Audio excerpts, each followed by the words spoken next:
Many organizations want to make their data available to applications, programmers, or analysts, but they don't want to give full control of their database away. Instead, what they do is they create a set of functions that can be run on the server, and these functions are called an Application Program Interface, or API for short. In a nutshell, these API functions allow an organization to strictly control how and when the application can access the server's data. For example, Twitter is able to authenticate your user account to show you information about the accounts that you follow and allows you to tweet yourself. The API allows that programming interface to their database, but it also prevents the user from downloading tweets from, say, everyone in the world over the last 24 hours. This is an important component in Twitter's ability to avoid denial of service attacks, as well as just keep the integrity of their data. As the internet has become more sophisticated and companies have begun to understand the economics and risks associated with releasing their data to the world, APIs have generally become more restrictive. And Tom Scott has a great video about this change in API structure. The US Census Bureau wants to give their data to just about anyone who wants it. Because their data is so useful in providing context in a variety of problems, I think it's helpful to teach students how to access the Census Bureau's data both via their web page and through their API. From the Census Bureau's website, we can go and explore some data. From the search bar, we can actually search for just about anything that we're interested in. In this case, maybe we're interested in health insurance. The Census Bureau has returned a number of tables that might be useful. In this case, I'm going to look at by gender and by age. From this website, I can look at the number of people in certain categories that have coverage, public coverage, or no public coverage. By public coverage, this is Medicare, Medicaid, that sort of stuff. Now I can customize this table by going up and clicking on this Customize Table. So given this table, I want to add some information per state.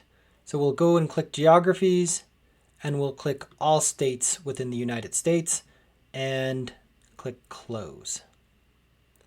And now we have an updated table that has information per state.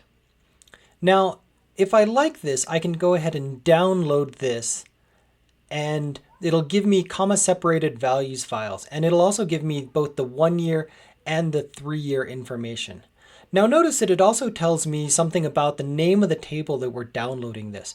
So this is B27003, which is pretty cryptic, but this is going to become useful later on when we try to access this data via an API. The US Census Bureau's API works by creating URLs that will tell the Census Bureau what information the user is requesting, what geography we want the resulting data to be about, and what years or dates to do this for. So to begin with, the base URL is going to be this API census.gov, and this basically goes to the US Census Bureau. Next, we talk about what year and what type of table. So for example, this PEP is the Population Estimation Program, and this specifies what year we want the population estimates for. The next thing that we want is this get equals, and this gives some information about what type of variables we want. For example, we might want the density or the population as a number. Next, this in specifies the geography that we're interested in, whether we're interested in particular states or particular counties, or perhaps all of the states in the United States, or perhaps all of the counties in the United States. So the Census Bureau's API is really formatted around creating a URL that we'll go and visit. Once we visit these, what we'll get is a text file that actually is relatively easy to parse. So the API works by creating a URL, and then when we visit that URL, we get the table of data back. The details of creating the URL and parsing the Census Bureau's result are really annoying, and it'd be nice to not have to worry about that. There are several packages in R that will allow us to give the information that we need to specify the particular tables and the particular variables that we want, but they'll handle the creation of the URL and the parsing of the ultimate response. Most APIs require some sort of authentication key so that the service knows who's using their data. The US Census Bureau requests that we use a authorization key. It's not exactly required, but it's a good habit to get into. You can request one via this api.census.gov/data key signup.html. And all you need to do is specify the organization and your email address, and they will send you a key. What you do with that key is you then add it to your .r profile, which is a file that lives in your home directory. I have a number of API keys that live there, and in this file, which gets run every time you start R or RStudio, you can have things that specify certain aspects about how you want R to run. And in general, there's a lot of system environmental variables that could be set here in this file. Now that I have my Census API key and I've stored it in my .r profile, I restarted R, and when I restarted R, it ran that system profile information. And one of the things that I've got now in my system environment is my key. I'm not going to show it to you because it's my key, not your key. But at any rate, it's there. So what I'm going to do is I'm just going to go and get that environmental information, the Census API key, and I'm going to store this as Census API key so that I can pass this into these get census information functions. Now this is an example query that came in the vignette for the Census API package. And they say, hey, here's a data set. I don't know what this means. And here's some variables that you could get. And here's some regions. The state 1, that's Arizona, 2017, and then I get my API key. And I can run this code and I end up with a nice little state information. So this is Alabama, not Arizona. And this gives me some information about what % of people are at various poverty levels. So this is super great, except I now don't understand what tables I can grab stuff. I don't know what variables I can ask for each individual table. So let's go and look at a few examples. First off, let's go ahead and try to find some population information. Now, doing a little bit of searching on the web, I was able to find out that this PEP, this population estimation program, that's going to be a useful name. And the variables that I want to get the state name, the county name. This geo name is sort of a way that we refer to individual counties uniquely. The date code, the date description, so this is going to be when this shows up, and then the population that we want. Now, I want the 2018 estimates for Arizona. So this is going to be my region, is going to be all the counties, and for a particular state. So I can go ahead and grab this information. And now I'm going to show the first couple of rows here. Now this is great because now I've got the counties within Arizona's and I've got the individual populations. This is great. Now, what if I want to understand a little bit more detailed information about the county level information? So perhaps I want to break up these populations by, say, ethnicity, so Hispanic or not Hispanic, and also by gender. Now, I can do this by knowing that I can ask for another column that is sex. The Hispanic, non-Hispanic would be HISP, and I just kind of have to know that, which is a little unfortunate. Now, I'm going to go ahead and run this information, this query, and look at the results. And now we find out a problem. So this date code, I don't know what a 1 means here. And also I've got an age group 0, and I don't know what that means. And I've also got a sex category that it looks like my sex category goes from 0, 1, and 2. I have no idea what those mean. So we're going to have to fix this. It turns out that there in the Census Population API page, there's some information about the individual coding values. So this 0, 1, and 2 information, these are codings that are nice and concise, and they work well for storing massive amounts of data, but I'd like to have the correct labels. So the Census Bureau does something like the R does with factors, where they store just the number of a factor level as 0, 1, 2, 3, 4, 5, 6, up to however they need.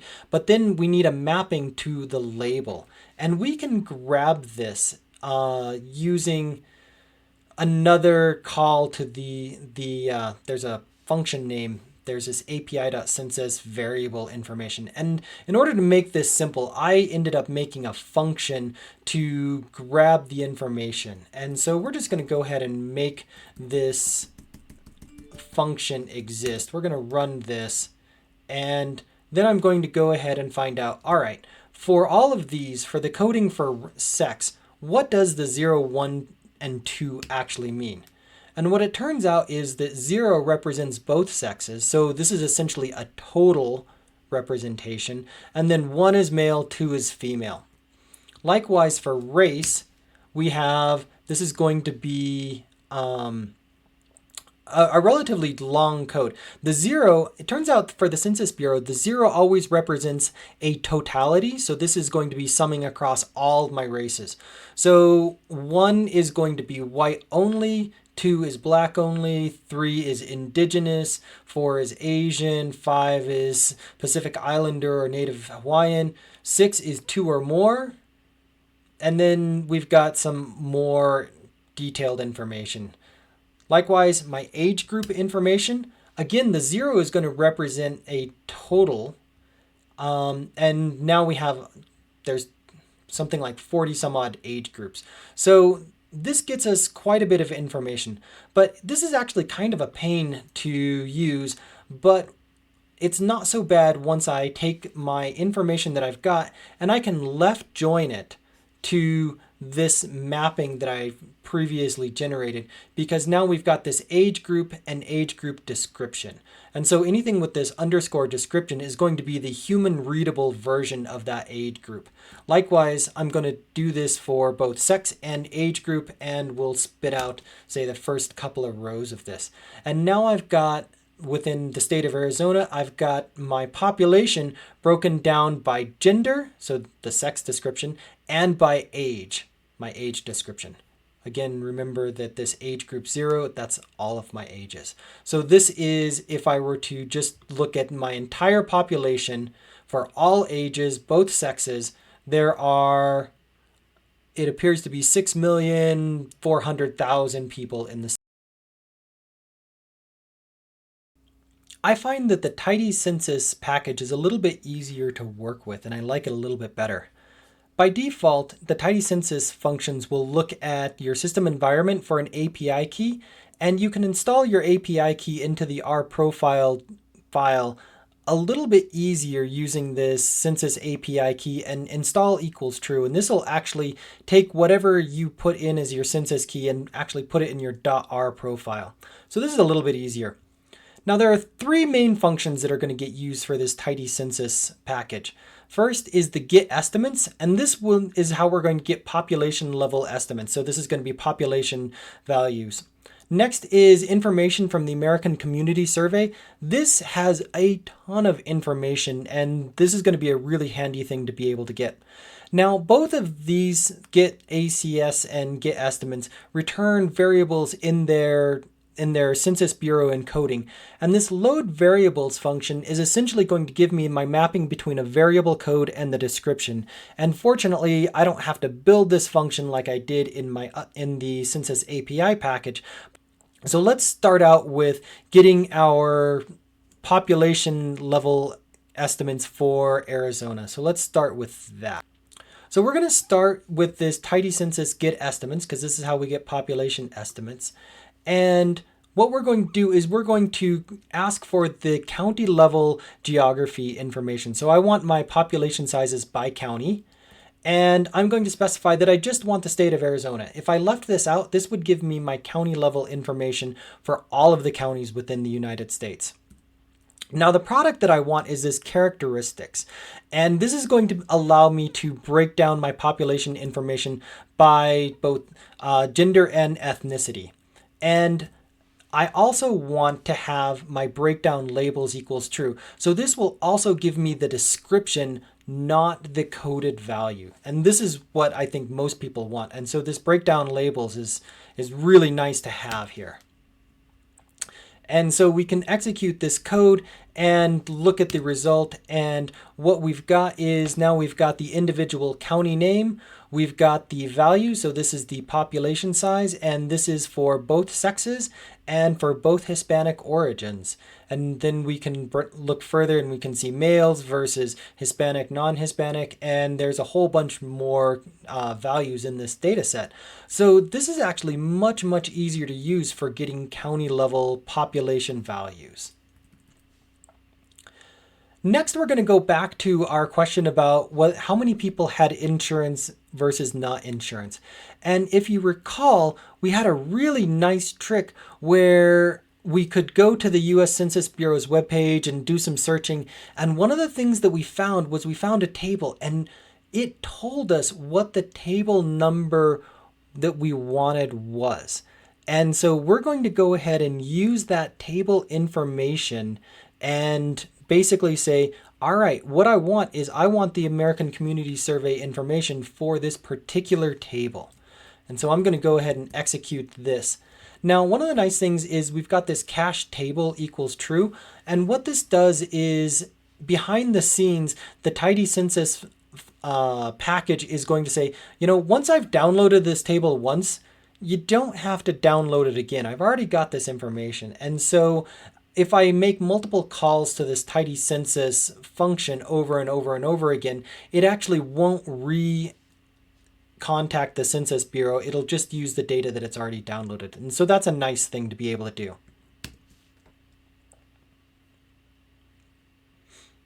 All right, so next, now that we've done this, let's go ahead and look at what we've got here. So we now have this geography. So this 01, this is representing the state of Alabama. But now we have this variable. And what we've got is this is the table name B27003. That's the table name. But now the variable that we've got is 001 and 002 and 003. And I have no idea what that means. Now this estimate, this is the number of people. And this MOE, this stands for margin of error. Because this is a survey, we need to have some sort of plus or minus, and that plus or minus is often referred to as a margin of error, and that's what this guy is. So by default, it's returning the margin of error as well. Now, when I looked at this information, remember back into that web page, we saw that this was coming from the American Community Survey from the 1 year information. And so what I can do is I can go and use this function load variables, and it's going to tell me what all of these variables are. So this is going to provide the mapping between the variable name and what is human readable. In this case, this is going to be my male total, and then we separate it out by age as well. So males under 5 years old, and that is going to be what is in this 03 thing. So all I need to do is do the same trick that I did before and do a left join on my data. And so now let's go and look at this. And now we've got, for Alabama, we've got this variable, but my label is telling me what this actually means. So we've got our estimates, total male, under 6 years old, and then over here we've got a little bit more information. This is the insurance type. So let's go ahead and view this thing, US. So we've got in this label category, we've got essentially a couple of columns of information. We've got the gender of the row, of what's going on in this row. We've got the age group of the row, and we've also got the response of has insurance, has public coverage, or does not have public coverage. And so really this column right here is in fact arguably, it's 3 or 4 columns sort of combined in one. It has the gender, it has the age, and it has the insurance status. So what I'd really like to do is I'd like to be able to break this column up and notice that helpfully what defines the distinction between those two is 2 exclamation points. So all I need to do is split this character string up on 2 exclamation points. So let's go ahead and do that.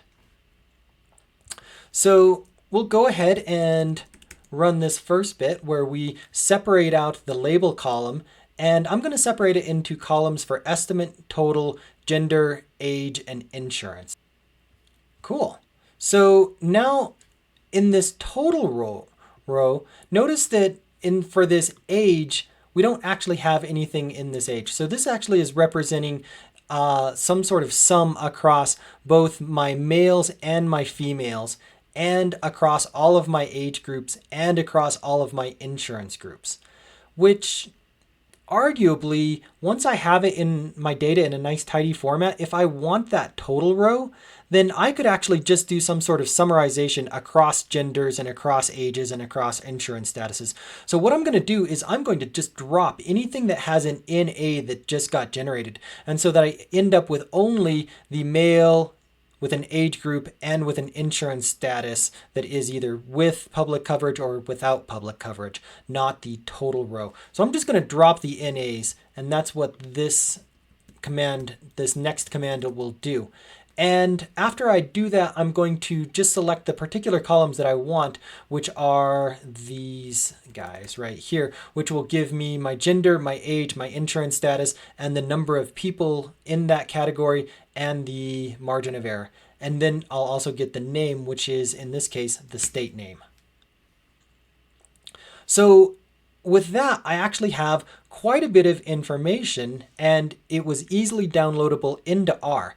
And in fact, this is probably going to be much easier than going to the website and downloading it as a CSV and then figuring out how do I move things from a wide format to a long format. Right now, everything in this tidy census shows up in a nice long format, which is pretty ideal. So what I like to do is I go to the US Census Bureau's website and I search around for the table that I want, and I figure out exactly what the information that I want. But then when I go to try to grab that information either by states or by counties or something like that, I then go into this tidy census package and I download it myself, but having already gotten the particular table that I want, and I grab that information from the Census Bureau's website.